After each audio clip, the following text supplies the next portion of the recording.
Yo, what's going on? It's your man Ricky Dawn, and I just got back from the movie theaters. Just checked out Sinners, yeah, by Ryan Coogler, starring Michael B. Jordan. It was a pretty dope experience. I know a lot of people are just kind of like, should I go see it? Is the hype real? I'm gonna keep this brief with you. I'm gonna keep it short. Um, Out of 10, man, it's somewhere in the 8 or 9 arena. Okay. I would say between 7 and 10. So you will know you're going to see something that's between a 7 out of 10 to a 10 out of 10, somewhere in that range. I think most people would agree.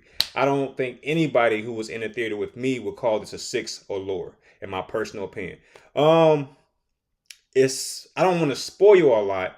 I want to give you some general idea of what you're going to see. It's about two brothers who come from Chicago back to Mississippi, and they get the idea to start a juke joint and make some money. And along the way, they recruit all these amazing people. A young church boy who's really good at music, a guy who can be security, a guy who can play the blues, somebody who can cook catfish, somebody who can make the sign for the outside of the juke joint. They recruit all these people.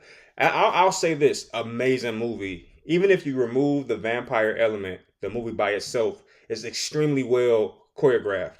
Like there was a point, like well before the vampires came into it, because believe it or not, the vampire stuff doesn't even happen until about the middle of the movie. So like the first half of the movie is really just character building, and they did an amazing job on that part. But they get all these people, they start their little juke joint, and it's going really well.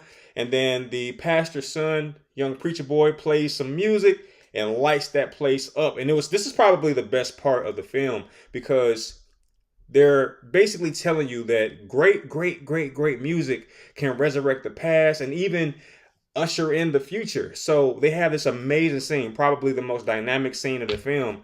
While the young man is playing his guitar and singing, you got past African tribes, you got present day people and the little giddy ups. They even brought in people from the future, like with modern clothes. They brought in people from the 90s, the 80s, and they put them all in this room. It was very surreal. It's probably the best scene I've seen in a film in some time.